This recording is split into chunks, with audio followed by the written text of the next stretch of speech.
High বন্ধুরা, আজকে আমরা নাউন সম্পর্কে আলোচনা করব। তাহলে নাউন হলো, তোমরা জানো, পার্টস অফ স্পিচের একটি অংশ। তাহলে নাউন কি? নাউন হলো একটা ওয়ার্ড যা ব্যবহার করা হয় কোনো পার্সন বা থিংয়ের নামের ব্যাপারে বোঝাতে। নাউন কি? নাউন পার্সন এবং থিংয়ের নামের ব্যাপারে বোঝায়।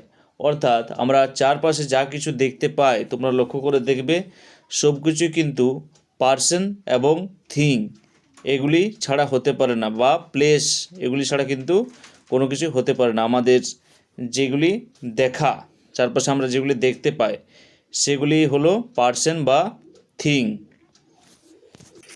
তাহলে পার্সন অর্থাৎ ব্যক্তি বলতে সকল মানুষকেই বোঝানো হয়। মানুষ ছাড়া কিন্তু অন্য কিছুকে পার্সন বোঝানো হয় না। পার্সন বলতে শুধুমাত্র মানুষকেই বোঝানো হয়। সেটি ডাক্তার হতে পারে, অ্যাডভোকেট হতে পারে, টিচার হতে পারে, অ্যাটসেট্রা। তাহলে থিং মানে কি?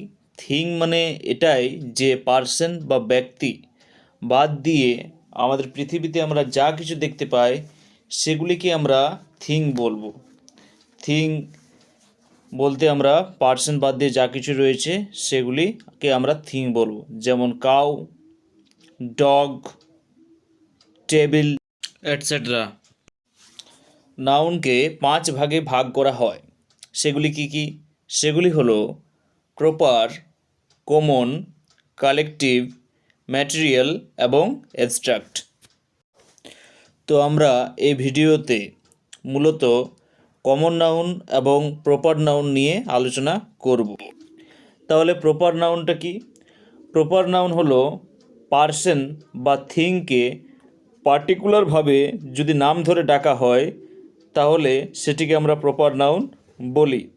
তাহলে যদি একটা উদাহরণ নিয়ে নেওয়া যাক, যেমন কলকাতা কিন্তু একটা জায়গার নাম, শহরের নাম, কিন্তু সেটিকে আমরা নাম ধরে ডাকছি, সেজন্য আমরা কলকাতাটা একটা প্রপার নাউন।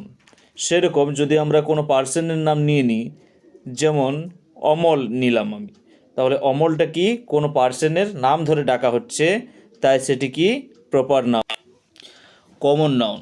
তাহলে কমন নাউন কোনগুলি? কমন নাউন হলো যে নাউনের পার্সন বা থিংকে পার্টিকুলারভাবে ডাকা হয় না, সেগুলি শ্রেণীকে নাম ধরে ডাকা হয়, সেগুলিকে আমরা বলবো কমন নাউন। যেমন বয়, যদি বয়কে আমরা ধরি, বয় মানে ছেলে, তাহলে একজন ছেলেকে তো নাম ধরে ডাকা হচ্ছে না, ছেলে বলতে প্রত্যেক ছেলে জাতিকে বোঝানো হচ্ছে। সেরকম যদি আমি ধরি গার্ল মানে মেয়ে, তাহলে একটা মেয়েকে তো বোঝানো হচ্ছে না, প্রত্যেকটা মেয়েকে বোঝানো হচ্ছে। সেরকমই যদি আমি ধরি সিটি মানে শহর, তাহলে একটা শহরকে তো ধরা হচ্ছে না, প্রত্যেক শহরকেই বোঝানো হচ্ছে। তাই এগুলি কি হলো? Common noun. কমন নাউন দুটি নাম্বারে বিভক্ত। সেগুলি হলো সিঙ্গুলার নাম্বার বা একবচন এবং প্লুরাল নাম্বার বা বহুবচন। তো এর পরের ভিডিওতে আমরা সিঙ্গুলার থেকে প্লুরাল নাম্বারে কিভাবে চেঞ্জ করতে হয় সেগুলির নিয়মাবলী আমরা জানব। তো আর হ্যাঁ, ডেসক্রিপশনে কিছু অনুশীলনী করার জন্য দেওয়া আছে, সেটা তোমরা প্র্যাকটিস করতে পারো নিজেদেরকে যাচাই করার জন্য। আজ এতটাই, দেখা হচ্ছে পরের ভিডিওতে। ধন্যবাদ।